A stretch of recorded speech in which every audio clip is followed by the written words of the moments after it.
Welcome to my YouTube channel. आज मैं आपको इस वीडियो में क्लास 10th के चैप्टर नंबर 7 को समझाऊंगी। इस चैप्टर का नाम है ज़बानों का घर हिंदुस्तान और इसको लिखा है सैयद एहतशाम हुसैन ने। तो मैं आपको इस वीडियो में इस सबक से मुतालिक सभी अल्फाज मायने, सबक का खुलासा जो कि एग्ज़ाम में आपसे पूछा जा सकता है, टेक्स्ट बुक के सभी क्वेश्चन आंसर और ग्रामर से रिलेटेड सभी क्वेश्चन आंसर भी समझाऊंगी। पर सबसे पहले इस चैप्टर के मुसन्निफ़ के बारे में समझाऊंगी, क्योंकि एग्ज़ाम में किसी भी चैप्टर के मुसन्निफ़ या शायर का इंट्रो आपसे पूछा जा सकता है। सैयद एहतशाम हुसैन, इनका जन्म 1912 में और इनका इंतकाल 1972 में हुआ। प्रोफेसर सैयद एहतशाम हुसैन की पैदाइश कस्बा माहिल ज़िला आज़मगढ़ यूपी में हुई, यानी कि इनका जन्म कस्बा माहिल ज़िला आज़मगढ़ के यूपी में हुई। यहीं से इन्होंने अपनी इब्तिदाई यानी कि शुरुआती तालीम हासिल की और आला तालीम हासिल करने के लिए इलाहाबाद चले गए। यहीं उनका इंतकाल हुआ। एहतशाम हुसैन का शुमार उर्दू के सफ़े अव्वल के नक़ादों में होता है, यानी कि इनको उर्दू के सबसे ऊपरी नक़ादों के अंदर इनका नाम शामिल है। वे एक तरक्की पसंद तहरीक से वाबस्ता रहे। वे कई किताबों के मुसन्निफ़ थे। तनकीदी जायज़े, रवायत और बगावत, अदब और समाज, ज़ौक़े अदब और शऊर, इफ़्क़ार व मसाइल और एतबार नज़र उनकी अहम किताबें हैं, यानी कि इन किताबों को सैयद एहतशाम हुसैन ने लिखा है। उन्होंने अमेरिका और यूरोप का एक सफ़रनामा भी लिखा है। उन्होंने बच्चों के लिए उर्दू की कहानियाँ भी लिखी। इसी किताब में उर्दू ज़बान और अदब की तारीख़ मुख्तसर तौर पर बहुत ही आसान और दिलचस्प अंदाज में बयान की गई है। और ये सबक जो कि इस किताब में है, ये सबक उनकी किताब उर्दू की कहानी से लिया गया है, यानी कि ये सबक उनके द्वारा लिखी गई किताब है। उस किताब के अंदर से इस सबक को, इस लेसन को इस बुक के अंदर ऐड किया गया है। अब सबसे पहले इस सबक से मुताल्लिक अल्फाज मायने पढ़कर बताती हूँ मैं आपको, और आपको ये सभी अल्फाज मायने लर्न भी करने हैं। देश होता है मुल्क या फिर देश। प्राकृत यानी कि अवामी बोली, आम बोलचाल की ज़बान। कबीला कहते हैं गिरोह को। तो सभी अल्फाज मायने जहन के अंदर बिठा लो और अपनी वर्ड पावर को बढ़ाना है। अब सबक का खुलासा समझाने जा रही हूँ, ध्यान से सुनेंगे क्योंकि एग्ज़ाम में किसी भी सबक का खुलासा आपसे पूछा जा सकता है। हिंदुस्तान एक ऐसा लंबा चौड़ा मुल्क है जिसमें ऊंचे पहाड़, गहरी नदियाँ, दरिया भी हैं और रेगिस्तान भी हैं। यहाँ कहीं बंजर ज़मीन है तो दूसरी तरफ सोना उगलती मिट्टी भी। यहाँ मुख्तलिफ यानी कि कई प्रकार के रंग व नस्ल के लोग रहते हैं, जो छोटे बड़े कद के हैं तो दूसरी तरफ खूबसूरत और बदसूरत भी। इस हिंदुस्तान में आज भी जंगलों की तरह ज़िंदगी बसर करने वाले भी हैं और बड़े बड़े शहरों में महज़ब पढ़े लिखे लोग भी। ये लोग मुख्तलिफ़ ज़बानें और बोलियां बोलते हैं। हमारे इस देश में कुछ ऐसे लोग हैं जिनके आबाओ अजदाद 5000 साल पहले यहाँ आकर बसे, और कुछ ऐसे भी हैं जिन्हें थोड़े ही दिन हुए हैं। चुनांचे हमारा मुल्क भांत भांत यानी कि अलग अलग टाइप के रंग व नस्ल, मुख्तलिफ बोलियों और ज़बानों के बोलने वालों से मिलजुल कर एक बड़ा मुल्क बन गया है। हम जानते हैं कि पहले ज़्यादातर लोग वहशियों की तरह ज़िंदगी बसर करते थे। बसर यानी कि गुजारते थे। जानवरों का शिकार करते, दरख्तों के फल पत्ते और जड़ खाकर पेट भरते थे। उनमें से कुछ लोग यहाँ भी पहुँचे।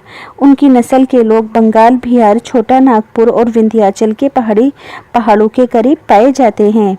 वे जो ज़बान बोलते थे वे आज भी अलग है।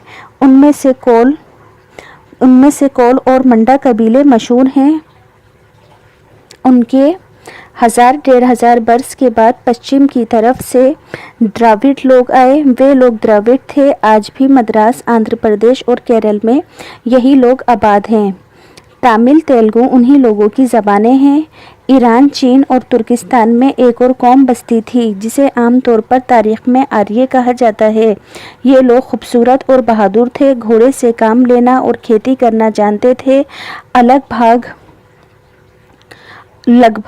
3500 साल पहले ये हिंदुस्तान आए और इन्होंने यहाँ के पुराने बसने वालों को हराकर उत्तरी भारत में बस गए। ये लोग जो ज़बानें बोलते थे उसे आर्याई कहते हैं। इस ज़बान में बहुत सी नज़में, भजन और गीत लिखे। संस्कृत, यूनानी, जर्मन, पुराने ज़माने की फ़ारसी और यूरोप की कई ज़बानें इसी ख़ानदान से ताल्लुक़ रखती हैं। संस्कृत हिंदुस्तान में बसने वाले आर्यों की ज़बान थी। तमाम लोग संस्कृत नहीं बोल सकते थे। पुराने बसने वाले अपनी पुरानी बोलियाँ बोलते या मिली जुली ज़बानें। इस तरह आहिस्ता आहिस्ता संस्कृत ऊँची जात के ब्राह्मणों की ज़बान बन गई। आम लोग प्राकृतिक बोलते थे, यानी कि नेचुरल भाषा बोलते थे, संस्कृत नहीं बोलते थे। ये अवामी ज़बानें थीं और अलग अलग इलाकों की अलग अलग प्रकृतियाँ थीं। जब बुद्ध मत का उरूज हुआ तो उसका मुकाबला करने के लिए साधु और संतों ने आम लोगों पर असर डालने के लिए प्राकृतों में ही गीत और भजन लिखे और धर्म कर्म की बातें की।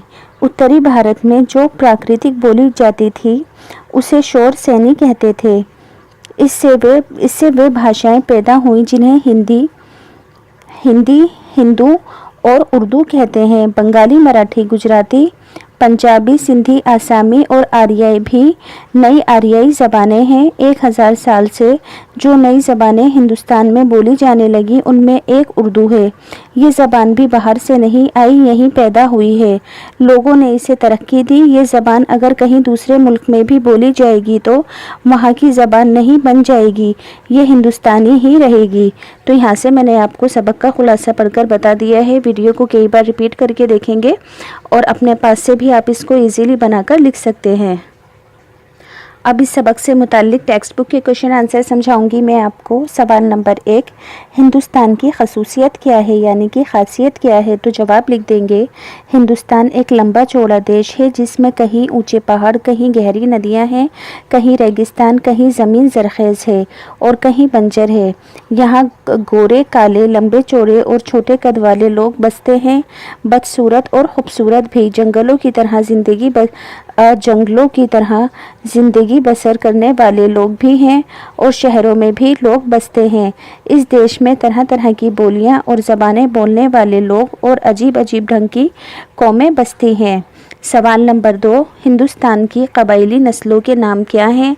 तो जवाब में लिख देंगे, कोल और मेंढा मशहूर कबायली नस्लों के लोगों के अलावा दीगर कबायली नस्लों के लोग यहाँ पर रहते हैं। सवाल नंबर 3, द्रविड़ कौन सी ज़बानें बोलते हैं? जवाब में लिखेंगे, द्रविड़ तमिल, तेलुगु ज़बानें बोलते हैं। संस्कृत किस ज़बान की शाख है? तो जवाब में लिखेंगे, संस्कृत आर्याई ज़बान की एक शाख है। सवाल नंबर 5, उत्तर भारत में कौन सी प्राकृति बोली जाती थी?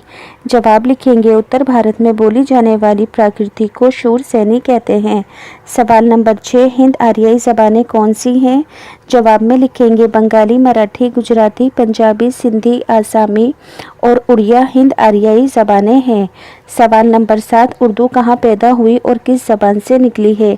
जवाब में लिखेंगे, उत्तरी भारत, शुमाली हिंदुस्तान में जो प्राकृति बोली जाती थी उसे शौर सैनी कहते हैं और इसी शौर सैनी से उर्दू पैदा हुई।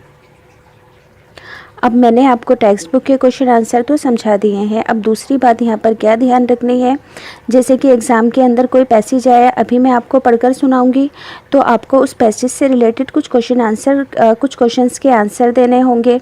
पर यहाँ पर अगर एग्ज़ाम में पैसेज नहीं आया, जो क्वेश्चन आंसर मैं करवाऊँगी आपको, तो वो एडिशनल क्वेश्चन आंसर के अंदर ऐड हो जाएंगे। तो पैसेज को ध्यान से सुनेंगे। ये ताना बाना कठिन है कि 5000 साल पहले कौन लोग बसते थे, मगर अब बहुत से लोग ये बात जानते हैं कि इस ज़माने से यहाँ दूर दूर के लोग आने लगे। इतना समझ लेना कुछ मुश्किल नहीं है कि पहले दुनिया के ज़्यादातर लोग वहशियों की तरह ज़िंदगी बसर करते थे और खाने पीने की खोज में छोटी छोटी टोलियों में मारे मारे फिरते थे। जानवरों का शिकार करते या दरख्तों के फल, पत्ते और जड़ खाकर पेट भरते थे। इनमें से कुछ लोग यहाँ भी पहुँचे और उनकी नस्ल के लोग अब भी बंगाल, बिहार, छोटा नागपुर, विंध्याचल के पहाड़ों के करीब पाए जाते हैं। वे जो ज़बान बोलते थे वे आज भी अलग है। उनमें से कोल और मेंढा कबीले मशहूर हैं और अपनी बोलियां बोलते हैं।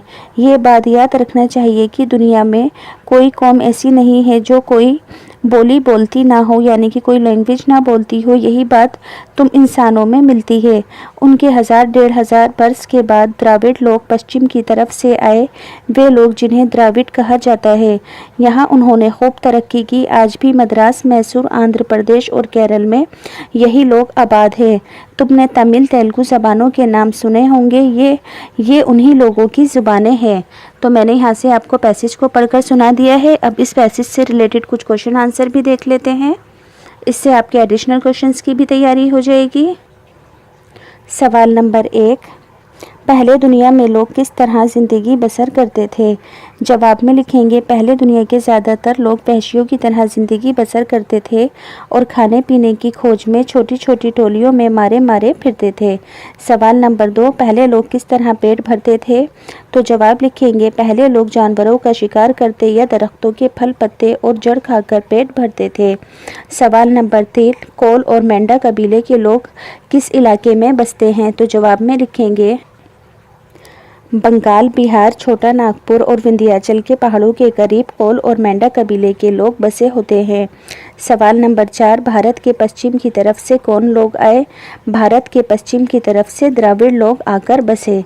सवाल 5, तमिल और तेलुगु किन लोगों की ज़बानें हैं? तो जवाब में लिखेंगे, तमिल और तेलुगु द्राविड़ लोगों की ज़बानें हैं। अब ऐसे ही सेकंड पैसेज भी पढ़कर सुनाती हूँ और फिर उससे आपके एडिशनल क्वेश्चंस की प्रिपरेशन हो जाएगी। ये तो था हिंदुस्तान का हाल। बाहर ईरान, चीन और तुर्किस्तान वगैरह में एक और कौम, जिसे आम तौर से तारीख़ में आर्य कहा जाता है, तरक्की कर रही थी। ये लोग बहादुर थे, अच्छी शक्ल रखते थे, घोड़े से काम लेना और खेती करना जानते थे। कोई 3,500 वर्ष हुए ये लोग हिंदुस्तान में आए। इन्होंने यहाँ के पुराने बसने वालों को हराकर उत्तरी भारत में अपना राज कायम किया। इन लोगों ने बहुत सी नज़में, भजन और गीत लिखे। ये बात याद रखने की है कि ये लोग जो ज़बान बोलते थे उसे आर्यई ज़बान कहते हैं। संस्कृत भी उसी की एक शाख है। यूनानी जर्मन, पुराने ज़माने की फ़ारसी और यूरोप की कई ज़बानें इसी ख़ानदान से ताल्लुक़ रखती हैं। और जब तुम आगे बढ़कर इन ज़बानों को पढ़ोगे तो मालूम होगा कि सब एक दूसरे से मिलती जुलती हैं। ज़बानों की कहानी बड़ी लंबी है, मज़ेदार है, मगर यहाँ उसके बयान करने का मौका नहीं है। बस ये याद रखना चाहिए कि संस्कृत उन्हीं हिंदुस्तानी आर्यों की ज़बान थी। तमाम लोग संस्कृत नहीं बोल सकते थे। यहाँ पुराने बसने वाले या तो अपनी बोलियाँ बोलते या मिली जुली ज़बानें। धीरे धीरे ये हुआ कि संस्कृत ऊंची जात के हिंदुओं की ज़बान होकर रह गई। आम लोग उससे दूर हो गए। ये लोग जो ज़बानें बोलते थे उनको प्राकृतिक कहते हैं। प्राकृतिक एक ज़बान नहीं थी, बल्कि अलग अलग इलाकों की अलग अलग प्राकृतें थीं। अब यहाँ से मैंने आपको पैसेज पढ़कर सुना दिया है। अब इसके क्वेश्चन आंसर एक बार पढ़ के बताती हूँ। आर्य कौम ने किन ममालिक में तरक्की की? जवाब में लिखेंगे, तारीख़ के मुताबिक ईरान, चीन और तुर्किस्तान वगैरह में आर्य कौम ने तरक्की की। सवाल नंबर 2, आर्य लोग कैसे थे और ये क्या काम जानते थे? जवाब में लिखेंगे, आर्य लोग बहादुर, अच्छी शक्ल वाले लोग थे। ये घोड़े से काम लेना और खेती करना जानते थे। सवाल नंबर 3, आर्य हिंदुस्तान में आए तो उन्होंने क्या किया? तो जवाब में लिखेंगे, आर्य हिंदुस्तान आए तो उन्होंने यहाँ के पुराने बसने वालों को हराकर उत्तरी भारत में अपना राज कायम किया। इन लोगों ने बहुत सी नज़में, भजन और गीत लिखे। सवाल 4, संस्कृत किन लोगों की ज़बान थी? जवाब में लिखेंगे, संस्कृत हिंदुस्तान में बसने वाली आर्यों की ज़बान थी।